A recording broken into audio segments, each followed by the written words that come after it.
Hello, I'm Dr. Gerald Fishkin, and welcome to my show today.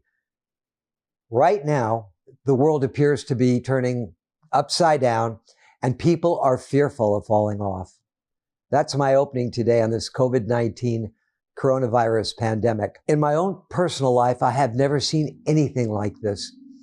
People are hoarding toilet paper, water, hand sanitizer, alcohol, and anything else people can get their hands on in order to feel safe. Hoarding does not make you feel safe. It only deprives others of important necessities. And I'm going to be talking a lot about hoarding later on in my show. But right now, people are asked to self-quarantine or are in mandated shelter in place. And we're asking people to maintain their best health practices, including maintaining a social distance of 6 to 10 feet, washing your hands on a regular basis with a disinfectant, and keeping your hands off of your face, including touching your eyes, nose, ears, mouth, and by all means, keeping your hands out of your mouth, as the mouth and the nose are the major superhighway for contracting the COVID-19 virus. As a psychotherapist in full-time private practice, I've had only a few cancellations in the past 2 weeks, and on the other hand, my phone has been ringing off the hook. The coronavirus and fear of contagion has created in most of us stress and trauma in ways that threaten our very existence. Among my patient population, the stress and trauma as fallout from this epidemic has been exemplified by such behaviors as catastrophizing, like, this is the worst thing that's ever happened to me, oh my God, my life is coming to an end, etc. And awfulizing, this is the most awful thing that's ever happened. Boredom and fear, including and especially financial fear. And that's realistic. Everybody is concerned about their financial future. Now, as with most situational crises, the most important thing right now is how we deal with this crisis, not necessarily the crisis itself. The sequence and response to this crisis should and must be clearly understood, because if the emotional reaction to this crisis does not resolve itself effectively, depression can and will occur, since a crisis is energy depleting, and feelings of helplessness and hopelessness are directly associated with depression. Typically, the emotional experience of a crisis can cause you to feel tense and confused. You feel as though you're in an emergency situation. Time right now, because of self-sequestration or isolation, can be distorted, especially if you're a senior and live alone or in a senior care facility. Psychologically, the future becomes uncertain. Many of you may not really understand the reason for these feelings, and even more threatening, you don't know what to do in order to stop the feelings, and are even afraid to talk about it for fear of how people are going to think about you. Now, each of us has our own unique style of dealing with a crisis, but most typical of our reactions to the corona crisis is the feeling of loneliness, despair, self-absorption, and self-pity. Many people are reporting to me that they don't see their world as being orderly and predictable right now. Rather, they experience a sense of chaos and imbalance in their life, shaking the very foundation of their existence and sense of well-being. I will say to each of you right now, this is not nuclear fallout. This does not have a half-life of 50,000 years like nuclear fallout or radiation. This is a virus. This is not Chernobyl. And if we all use our best health practices, this virus, which has a life in the air of about 3 hours and a shelf life or a life on hard surfaces, meaning plastic or metal, up to 3 days, this virus will die as we keep it from hosting on us. So this is a war to neutralize and ultimately eradicate this virus. We will win this war together. That's a guarantee. The author, James Reston, who wrote about war, said, and I quote, "The first casualty of war is common sense," period, end quote. We have to, each of us, maintain common sense. This is not a time for entitlement and doing a poor me. This is a time for each of us to learn how to be adaptable when our daily routine is turned literally upside down. People have been reporting to me that their loss of routine has led to a sense of disorientation. And my reaction is, yeah, that's going to be true for a while. We don't know how long a while, but this is the new normal. And we need to get used to it. And more important, we need to grow from this crisis. I'll give you an example. The Chinese ideogram for crisis and dangerous opportunity are the same. And what that says is that we have to see this crisis as an opportunity to learn something new, to reframe, to have gratitude, and to be more open with those closest to us, with those we love and with those we care about. And while many of you may feel a sense of helplessness or think helpless, that does not have to lead to hopelessness. Remember, the last item in Pandora's box was hope. And it is also another item that not too many people are talking about today.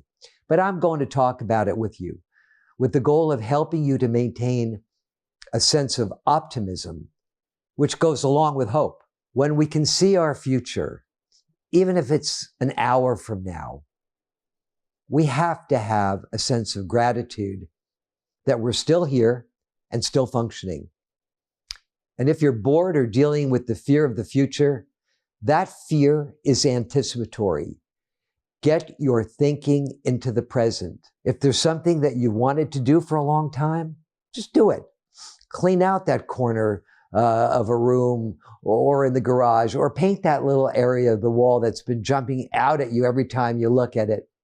Do it, but get out of your head what you think is going to happen, because it won't, and typically it never does. This is a time to do those personal or honeydew tasks without feeling guilt. As Nike says, just do it. Boredom? Really? Whatever happened to hobbies, that book or books you've been wanting to read? Do something, but to sit around and feel bored means you're just looking at your clock. Get out of your head and do something. This crisis has also spawned a large amount of social humor, including humor that reflects what's happening right now. Now, I've selected two that I thought were particularly funny, and I'm going to flash those up on the screen right now. Hopefully, I can hear your laughter. So tonight, the sun will set and the moon will rise, and we will be here another day together. So, my dear friends, here's my prescription for us getting through this crisis together. Number one, stop catastrophizing, awfulizing, panicking, dreading, and anticipating the future in an irrational or negative way. Get present in your thinking and stay present in your thinking. The most important thing is to not think about the future, and especially anticipating an outcome, because the way our brain works, it's always a negative outcome. We don't know why, but it's always a negative outcome. So get present in your thinking. The minute you think a second after this moment, you're going to feel anxiety. Use that as a psychological experiment, I hope, but don't stay there too long. Number two, every day, have a task, have a plan, and stop watching the media. Having a plan and looking forward to something on a daily basis gives each of us a sense of hope, especially when we're not dwelling on the present that we have no control over anyway. Because in reality, the only thing we have control over is our attitude, as Viktor Frankl said. And if our attitude is rational, then our feelings about our situation will be healthy, rational, and hopeful as well. Remember, our power of control extends no further than the tip of our nose, but our ability to change our attitude gives us all the power that we need to stay healthy. Number 3, it's been said that the universal solvent against the abrasive elements of life is humor. Humor is the universal solvent against the abrasive elements of life. This does not mean being a Pollyanna at a time like this to what's going on around us. But we have to maintain a sense of rationality. We have to maintain a sense of humor. This crisis will end. And when it does, I hope each of you or each of us has learned something important about this gift that we call life.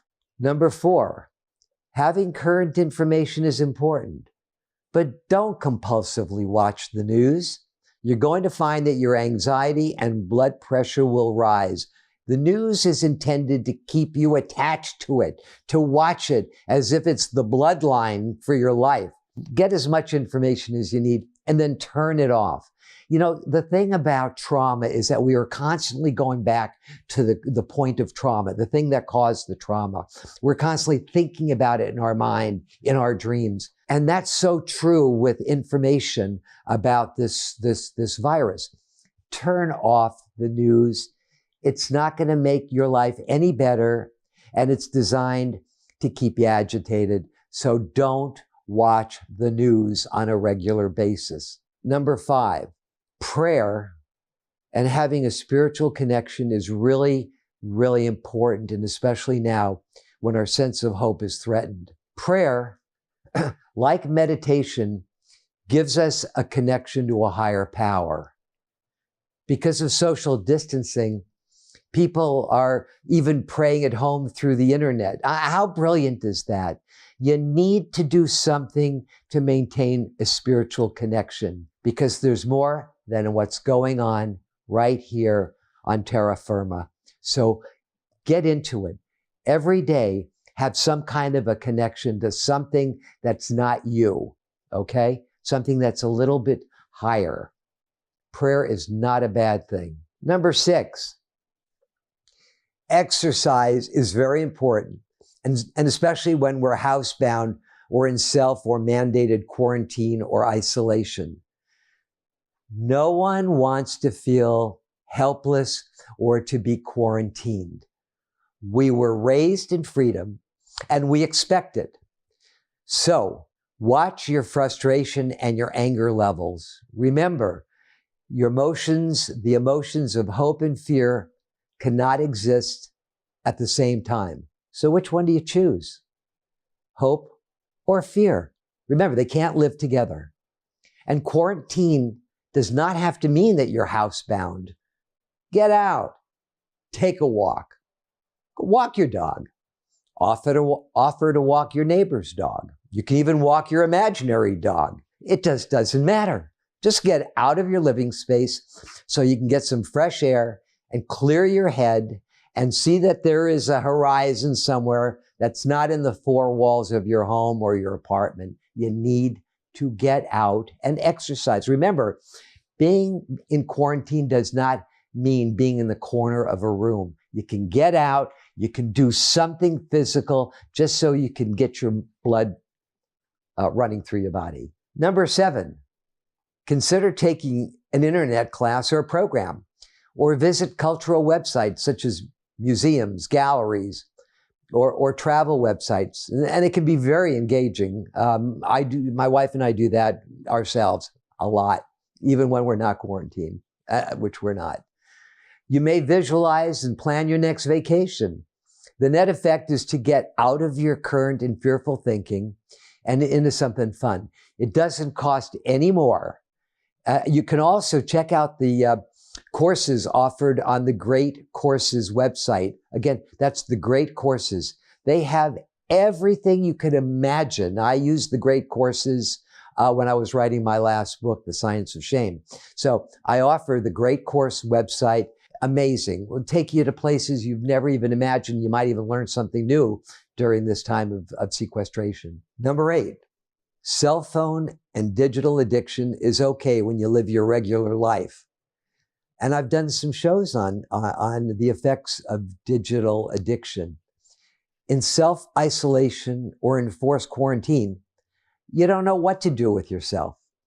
This outcome is and was inevitable, and your reactions to it show just how out of balance your life is. Use this time to learn or experience something new, but get off of your cell phone and get into life. Years ago, I had a fantasy. What would you all do if all the cell phone towers in the world just stopped functioning? What would you do? How would you communicate? Tin can, piece of string, like we used to do as kids? You'd have to do something, right? Well, this is a good time. Now, the cell phone towers are still working. Nothing's stopping. Number 9, for many of you that are forced to work at home or whose daily life and routine have been upended like most, you'll need to learn how to deal with working in isolation, which, if not dealt with effectively, can lead to boredom, fear, restlessness, and frustration. Mental health is a growing issue in the United States, and it's one that can be made worse by isolation. A recent report from Cigna Health Company found that 75% of younger workers, those in the millennial or Gen Z groups, feel isolated at work. And that's when they're in the office. So not surprisingly, the potential for loneliness, anxiety, and depression is even more significant for those who work alone at home. There's a sense of loneliness that can be exaggerated. That means someone who is usually anxious may find themselves paralyzed with fear when away from the office, or a lonely person may dip into depression. In either case, their output could slow down to a crawl. Self-isolation can be scary if you don't have a support network to help. So begin to develop a support network now. If you're in recovery and in enforced isolation or in quarantine or under a mandatory stay-at-home order, you might need a digital or virtual support group to help keep you in balance and from feeling isolated or desperate at worst. Number 10, the social behaviors of some, unfortunately not all individuals in our culture, have been very disappointing and amazing at the same time. On the one hand, there are the hoarders that I referred to earlier who believe they have a right to get as much as they can now while depriving others of daily necessities. In a crisis like this, hoarders show a lack of conscience. It's sociopathic behavior. I'm asking hoarders to do the right thing, and especially hoarding during a national and international crisis. This is horrific. Everybody needs to take a deep breath and understand there's nothing wrong with our delivery supply chains and warehouses, which are all full. Stores are being restocked daily. Remember one thing, hoarding leads to rationing, and rationing we don't want at any cost. On the other hand, I've seen strangers offering to help strangers. I've lived in my community for 39 years, and I'm now getting flyers on my doorstep from our young neighbors offering assistance such as food shopping, walking somebody's dog, getting medication for someone if necessary, cleaning their house. I have never seen anything like this before. And I am really grateful. I am so grateful for these young neighbors and what they're doing. And by the way, I have a low-cost, no-cost solution for hand sanitation. It's a spray bottle with rubbing alcohol, just a little spray bottle. I think you can all see it. Check this out. Look at that. It sends a little atomizer. So what it does is, Works like any kind of sanitizer. You can do this at home. It won't cost you anything. So go to your local pharmacy, pick up a little spray bottle. If they're open, I'm sure they're open, and put some alcohol in there and use that as your hand sanitizer. I want to show you something very special to me, and we're putting it up on the screen right now. This plant has stood vigil at my front door since I planted it 39 years ago. It's called the yesterday, today, and tomorrow plant. I don't know its technical name. However, it has withstood droughts, rainstorms, wind, but it has also had the balance of sun half the day during mostly quiet times. And 39 years later, it's still here and in blossom right now. And we will be here, and hopefully with a deeper and richer appreciation of and for life. So, for our best mental, emotional, and physical health during this crisis, let's remember one thing. We're all in this together. We will all get through this together with patience, understanding, and compassion, not only toward others, but especially toward ourselves. In this highly partisan country of ours, how interesting is it that it took a virus to unite us, while also reminding us that we are truly each other's keeper. I hope that this video has been helpful in alleviating some of your fears and offering healthy and functional solutions and information to cope with this coronavirus outbreak. And if this video has been helpful to you, as I wish it has and hope it has, please pass it on. So until next time, I'm Dr. Gerald Fishkin, and Jamie, my son, wishing each of you good health and all of our best. And please follow me on Facebook, Twitter, Instagram, or visit me on YouTube or at therapycable.com. I can also be reached at Dr. Jerry at drgeraldfishkin.com. And again, wishing you all of my best for good health and happiness. Take care, and we'll see you the next time on the Dr. Gerald Fishkin Show.